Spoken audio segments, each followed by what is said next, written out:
entry into Jerusalem can be found in all 4 Gospels. That's no small accomplishment. Christmas, the story of Jesus' birth, is not in all 4 Gospels. Jesus' teaching of the Lord's Prayer is not in all 4 Gospels. Even the story of Jesus breaking bread and pouring wine at the Last Supper and asking us to remember him is not in all 4 Gospels. They all talk of a meal, but the action of bread and wine is not in the Gospel of John. But the story of Palm Sunday was important enough to the writers of the Gospels that each one of them told it. That's not to say that the story is told exactly the same way in each Gospel. It's not. If we are being picky about titles, the church should call Luke's version Cloak Sunday, as there's not a palm branch in sight. Nobody calls out Hosanna either. Oh, they sing Jesus' praises, but the word Hosanna is missing. And the people crying out, it's not the crowd. In Luke, the people shouting out are Jesus' own disciples. Blessed is the King. It's no wonder the Pharisees are worried. It is very easy to paint the Pharisees as the bad guys. And yet, for all their humanness and faults, they are trying to protect the people as they can sense trouble brewing. You see, it's the Jewish festival of Passover. Pilate knows that. The Roman army knows that. And they both came in the other door, across from Jesus. Let me explain. Authors and theologians Marcus Borg and John Dominic Crossan like to paint a picture of comparisons between Jesus and Pilate. They envisioned the two coming into Jerusalem from opposite ends of the city. At one entrance, we have Pilate. He travels with troops and flags and weapons and all the signs of what it means to be empire. In charge, holding the power. He arrives on a great war horse who has seen multiple battles and doesn't spook ever. They are there to keep the peace. Festivals can get rowdy. People can get crazy ideas. Their presence there is to remind the people to know their place. And then there's Jesus, coming in the other door. He travels with a motley crew of disciples. People just like us. He doesn't hold any power. His people are captives of the invading army. There are no flags, no spears. He arrives on a colt. A colt is a young male horse, untrained for battle or anything else for that matter. This colt has also never been ridden, which is a sign to the people that something sacred is happening in this moment. Jesus doesn't bring a conquering, triumphant warrior image to this moment, even though that's what the people wanted and expected from the Messiah. They wanted Jesus to put Israel back into power and get rid of Rome's war machine. They want Israel to return to its earlier glory. Jesus, however, isn't about worldly glory. He brings a peace that surpasses anything in the world that we humans can accomplish or envision. This isn't about conquering anyone. It's about an invitation to fully live God's law of loving God, neighbor, and ourselves, no matter the cost. Not exactly what Israel is looking for. And the Pharisees begin to worry. They look like a parent whose child is late for curfew and isn't picking up their cell phone. They know how Rome operates. It will not take long for Rome to step in, and step in hard, in order to keep the peace. Stop rocking the boat, they warn Jesus. Look around you. And the disciples, they're as clueless as ever. Yet, to give them their due, for the first time, at least in Luke's gospel, they are not just passive followers. It's at this moment in Luke's gospel that they begin to act like leaders. Oh, sure, they'll run and hide when the going gets rough. Yet, they will never call for Jesus' crucifixion like the general crowd will eventually. They just don't understand what transpires, even though Jesus told them repeatedly what to expect.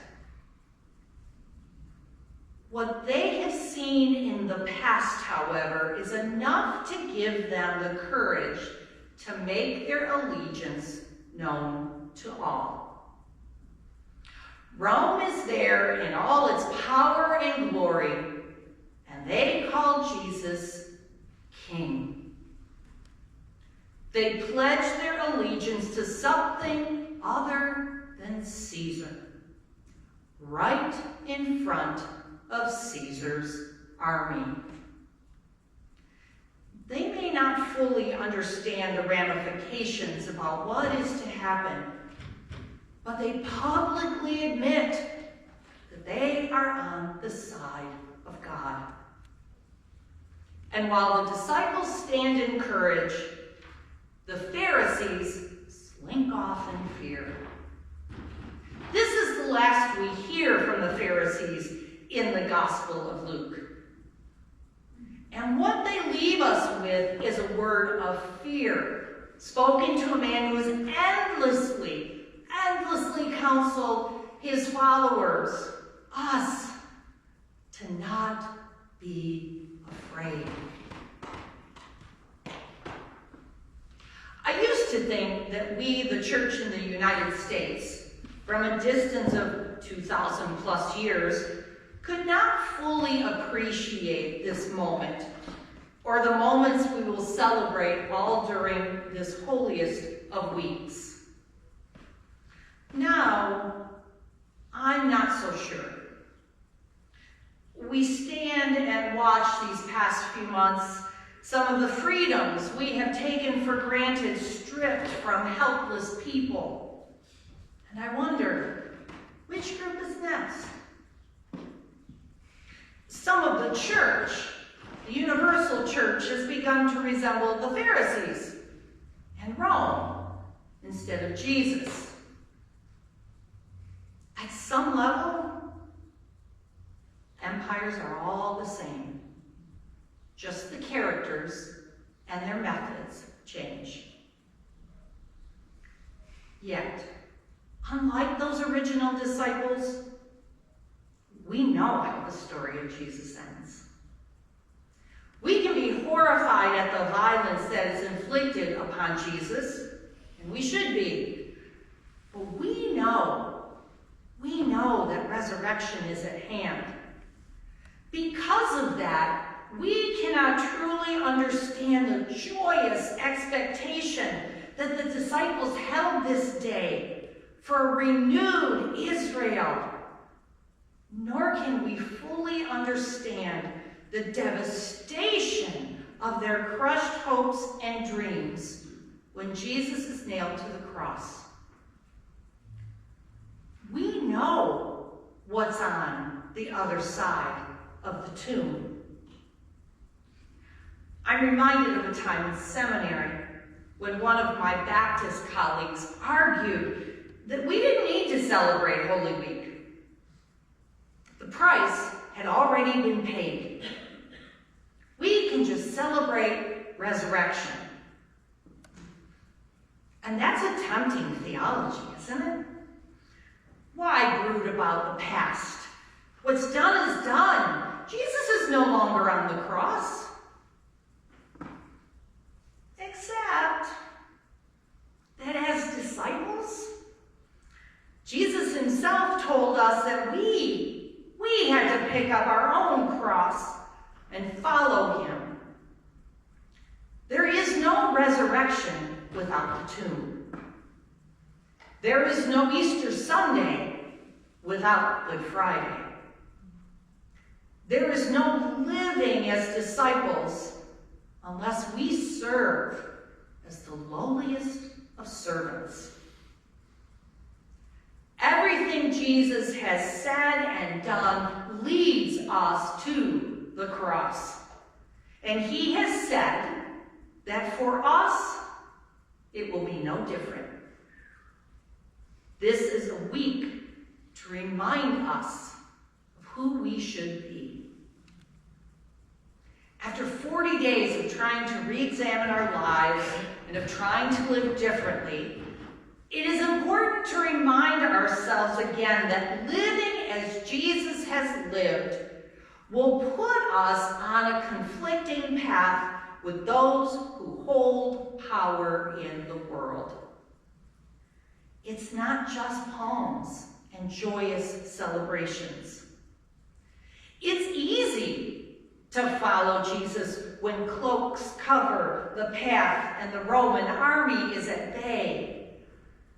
It's quite another when that path leads us to our own cross, whatever it may look like for us. Now more than ever, it is up to us to show the world what compassion and mercy and love look like, even in the face of violence. To quote the Reverend Dr. Nancy S. Taylor, it's our turn now. Our turn to show the world what God looks like. To show the world what love looks like. To show the world what it looks like to love your enemies. But not only your enemies, but to love the immigrant and the stranger and the other. Show the world what it looks like to forgive those who trespass against you. To forgive the one who sinned against you. To forgive not once, not 7 times, but 70 times 7 times. Show the world.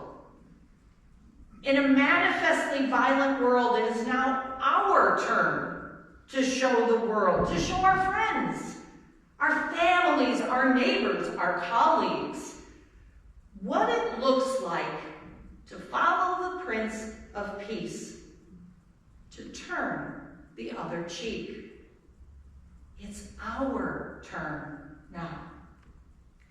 In a merciless world, a dog-eat-dog and might makes right world, in a world red in tooth and claw, it's our turn to show the world what mercy looks like.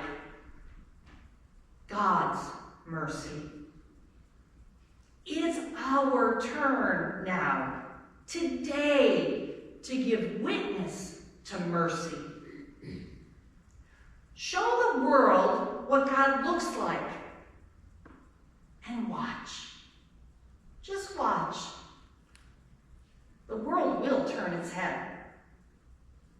It won't be easy. It will be costly. It just may cost you your life. End of quote. Now more than ever, at least in my lifetime, we need to follow the ways set out by Jesus. There are wolves among us in sheep's clothing, and we need to be innocent as lambs, while also being as wise as serpents. Jesus has taught us, just like the disciples, what it means to follow in his footsteps. And the time has come to fully live that reality in every aspect of our lives. I hope, I pray that you immerse yourself into this week to remind yourself who you are as a child of God and who it is you follow. It is Jesus, not any earthly power, who is King. That is a message we need now more than ever. Amen.